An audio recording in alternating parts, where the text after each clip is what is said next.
ನೆಚ್ಚಿನ ನಾಯಕ, ದೀನದಲಿತರ ಬಂಧು, ಬಡವರ ಬಂಧು ಆಗಿರತಕ್ಕಂಥ ಸನ್ಮಾನ್ಯ ಯುಟಿ ಖಾದರ್ ಅವರ ನಾಮಪತ್ರ ಸಲ್ಲಿಸತಕ್ಕಂಥ ಈ ಸಂದರ್ಭದಲ್ಲಿ ವೇದಿಕೆಯಲ್ಲಿ ಉಪಸ್ಥಿತರಿರತಕ್ಕಂಥ ಎಲ್ಲ ಗೌರವಾನ್ವಿತ ಕಾಂಗ್ರೆಸ್ ಪಕ್ಷದ ಮುಖಂಡರೇ, ಇದೀಗ ತಾನೇ ಇಂಟಗಿನ ರಾಷ್ಟ್ರ ಪ್ರಧಾನ ಕಾರ್ಯದರ್ಶಿಯಾಗಿರತಕ್ಕಂಥ ಸನ್ಮಾನ್ಯ ರಾಕೇಶ್ ಮಲ್ಲಿ ಅವರು ಆಗಮಿಸಿದ್ದಾರೆ.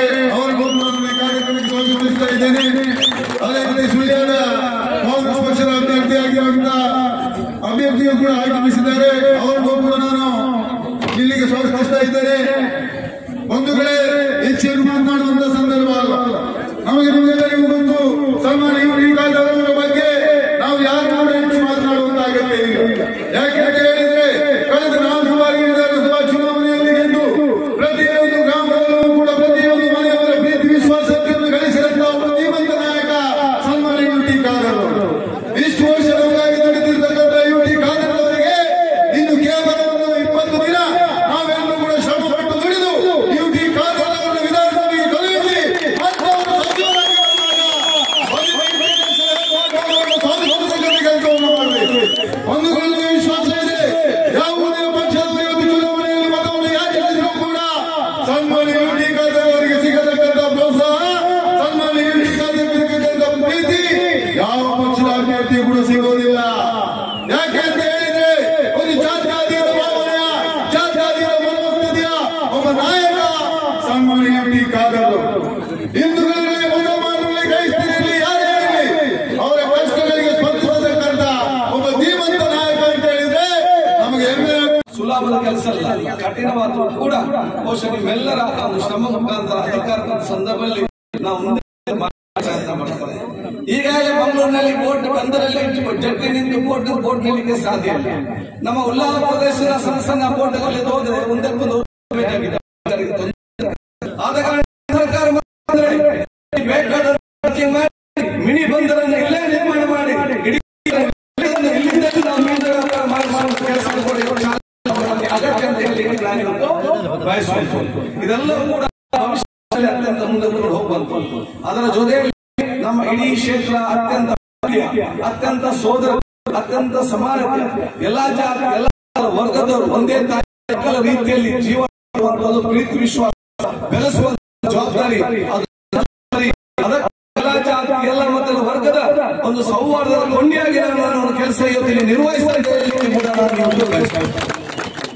ಆದ ಕಾರಣ ಕಳೆದ 5 ವರ್ಷದಲ್ಲಿ ಬಿಜೆಪಿ ಸರ್ಕಾರ ಜನಸಾಮಾನ್ಯ ಒಂದೇ ಒಂದು ಕೆಲಸ ಕೂಡ ಇವತ್ತು ಮಾಡಲಿಲ್ಲ.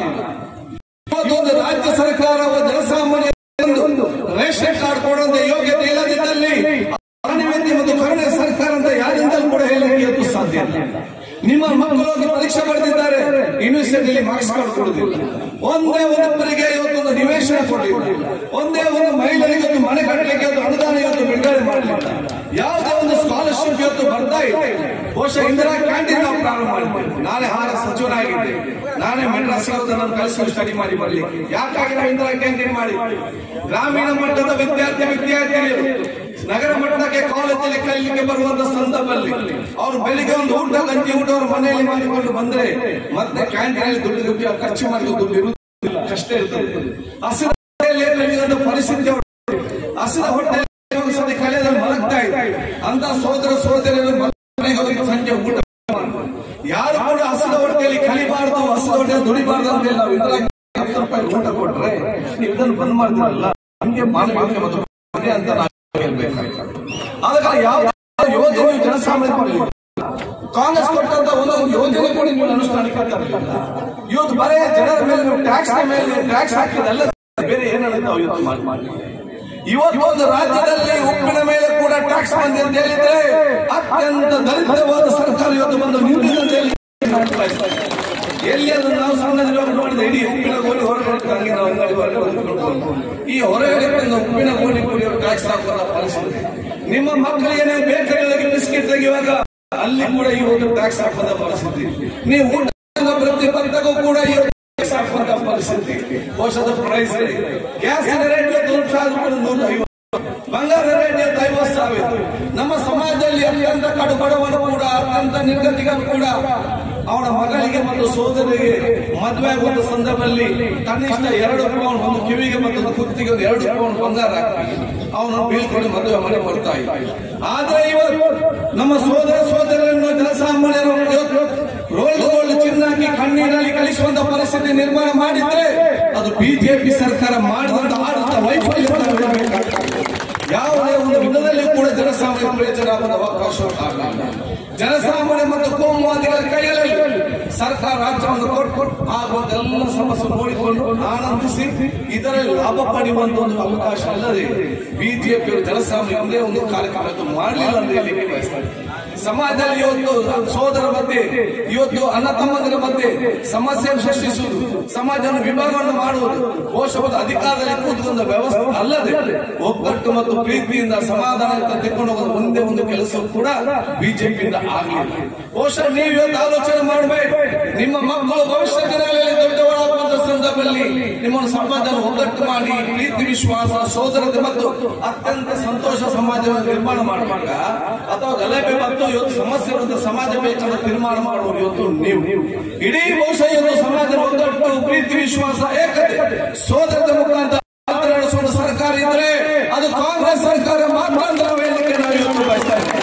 ಯಾವುದೇ ಸರ್ಕಾರ ಯಾವುದೇ ಪಕ್ಷ ಕೂಡ ಇವತ್ತು ಎಲ್ಲಾ ಪಕ್ಷ ಕೂಡ ಸಮಾಜ ವಿಭಾಗವನ್ನು ಮಾಡಿ ರಾಜ್ಯಕ್ಕೆ ಲಾಭ ತಗೊಂಡು ಬಹುಶಃ ಆಡಳಿತ ನಡೆಸಲು ತಮ್ಮ ಪ್ರಯತ್ನ ಮಾಡ್ತಾ ಇದ್ದಾರೆ. ಆದ ಕಾರಣ ಬಹುಶಃ ಬೇರೆ ಬೇರೆ ಎಲ್ಲ ರಂಗದಲ್ಲೂ ಕೂಡ ಇವತ್ತು ವಿಫಲ ಆಗುವ ಕೆಲಸ ಇದೆ. ಕೋವಿಡ್ ಆಗುವಾಗ ಆದಂತ ಪರಿಸ್ಥಿತಿ ಏನಂತ ಗೊತ್ತಿದೆ. ಬಹುಶಃ ಕೋವಿಡ್ ನಾವು ಹೇಳಿದ್ದೇವೆ, ಇದಕ್ಕೆ ಇಂಜೆಕ್ಷನ್ ತಯಾರು ಮಾಡಿದಂತ ಪೂನಾವಾಲಾಗೆ ಇಡೀ ದೇಶವನ್ನು ಭಾರತ ರತ್ನ ಕೊಡಬೇಕಿತ್ತು. ಪೂನಾವಾಲಾ ಅವನಿಗೇನು ಸರ್ಕಾರವನ್ನು ನ್ಯಾಯಪಡಿಸಿ ದುಡ್ಡು ಕೊಡಲಿಲ್ಲ, ಅವನೇ ದುಡ್ಡು ಅಕ್ಕಿ ಬಂಡವಾಳ, ಅವನೇ ಬಹುಶಃ ಇವತ್ತು ಇಂಜೆಕ್ಷನ್ ತಯಾರು ಮಾಡಿ ಅವನು ಕೊಟ್ಟಾಗ ಸರ್ಟಿಫಿಕೇಟ್ ಪ್ರಧಾನಮಂತ್ರಿಯ ಏನು ಫೋಟೋ ಇರಲಿ ಪ್ರಧಾನಮಂತ್ರಿ ಅಂತ ಹೇಳುವ. ಆದ್ರೆ ತಯಾರು ಮಾಡಿದಂತಹ ಒಂದು ಪೂರ್ಣವಾಲನಿಗೆ ನೀವು ಕರೆದು ಇವತ್ತು ಬಹುಶಃ ಇವತ್ತು ಅವನಿಗೆ ರಾಜ್ಯಪಾಲ ಬಹುಶಃ ನಮ್ಮ ಭಾರತ ರತ್ನ ಕೊಡೋ ಬದಲು ಅವನು ಈ ದೇಶವನ್ನು ಬಿಟ್ಟು ಹೋಗುವಂತ ಪರಿಸ್ಥಿತಿ ಆಗಿದೆ.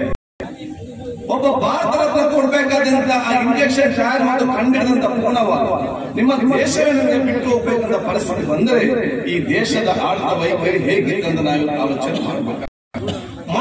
ಬಹುಶಃ ಇವತ್ತು ಜಮ್ಮು ಕಾಶ್ಮೀರದ ರಾಜ್ಯಪಾಲರು ಹೇಳಿದ್ರು ಯಾವ ಪುಲ್ವಾಮಾ ಯಾವ ಇವತ್ತು ಪರಿಸ್ಥಿತಿ ಆಗಿದೆ ಅಂತ ಹೇಳಿ ನಾವಿವತ್ತು ಬಿಜೆಪಿ ಕೇಳಲಿಕ್ಕೆ ನಾವು ನಿಮ್ಮ ಹತ್ರ ಬಯಸ್ತೇವೆ.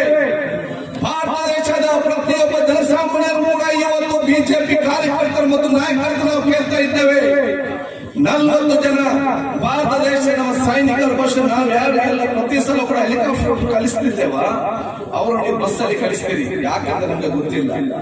ಅದು ಬಂದಾಗ ಬಹುಶಃ ಅದಕ್ಕೆ ಹಾರ್ಟ್ ಆಕ್ಸಿಡೆಂಟ್ ಅಂತ ಬೊಲರಲ್ಲಿ ಹೊಡೆದು 40 ಸೈನಿಕರು ನಮ್ಮ ಸೋದರ ಹೋಗ್ತಾರೆ. ಆ 40 ಸೈನಿಕರ ಬಾಡಿ ಸಿಗುತ್ತದೆ.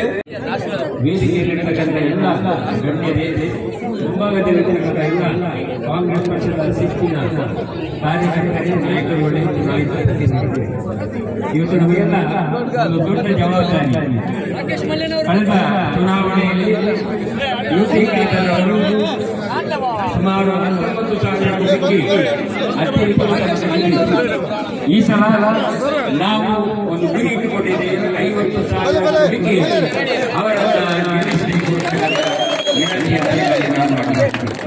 ಕಾರಣ ಏನಂತ ಹೇಳಿದ್ರೆ ನಮ್ಮ ಮಂಗಳೂರು ವಿಧಾನಸಭಾ ಕ್ಷೇತ್ರದ ಮೂಲೆ ಮೂಲೆಗಳಿಗೆ ನಮ್ಮನ್ನು ಸಂಚಾರ ಮಾಡಿದಾಗ ಎಲ್ಲಾ ಕಡೆ ಸುಸಜ್ಜಿತವಾದಂತಹ ರಸ್ತೆಯ ವ್ಯವಸ್ಥೆಯಾಗಿದೆ.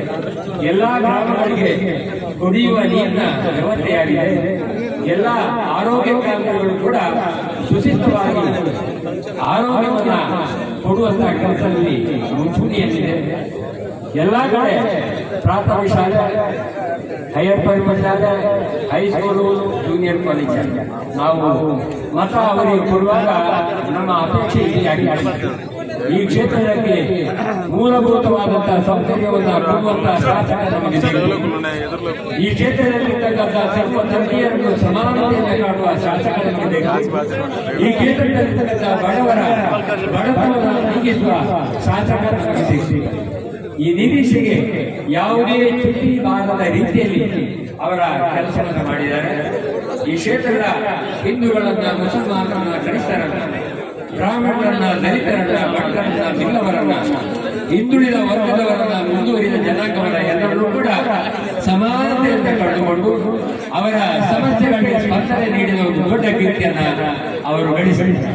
ಈ ರಾಜ್ಯದಲ್ಲೇ ರಾಜ್ಯಗಳಿಂದ ಅತ್ಯಂತ ಅಪರೂಪದ ಶಾಸಕರುಗಳಲ್ಲಿ ನಮ್ಮ ಯಾವ ರೀತಿ ಸಿದ್ದರಾಮಯ್ಯನವರಿದ್ದಾರೆ, ಯಾವ ರೀತಿ ಡಿ ಕೆ ಶಿವಕುಮಾರ್ ಅವರಿದ್ದಾರೆ, ಯಾವ ರೀತಿ ಡಿ ಕೆ ಹರಿಪ್ರಸಾದ್ ಅವರಿದ್ದಾರೆ, ಅದೇ ರೀತಿಯಲ್ಲಿ ಯುಟಿ ಖಾದರ್ ಅವರು ಕೂಡ ಈ ರಾಜ್ಯದ ಎಲ್ಲ ಜನತೆಯ ಪ್ರೀತಿ ವಿಶ್ವಾಸವನ್ನು ಗಳಿಸಿದ ಒಬ್ಬ ನಾಯಕ.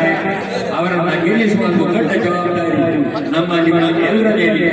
ಆ ಕೆಲಸವನ್ನ ಮುಂಬರುವ ವಿಧಾನಸಭೆ ಚುನಾವಣೆಗೆ ನಾವು ಕೆಲಸ ಮಾಡಿ ತೋರಿಸಬೇಕಂತ ವಿನಂತಿಯನ್ನ ಎಲ್ಲ ಕಾರ್ಯಕ್ರಮಗಳಲ್ಲಿ, ಎಲ್ಲ ಚುನಾಯಿತ ಪ್ರತಿನಿಧಿಗಳಲ್ಲಿ, ಎಲ್ಲ ಸ್ಥಳೀಯ ಮುಖಂಡರಲ್ಲಿ ವಿನಂತಿ ಮಾಡಿ ನನ್ನ ಮಾತನ್ನ ನಿಲ್ಲಿಸಿದ್ದೇನೆ. ಜೈ ಭಾರತ.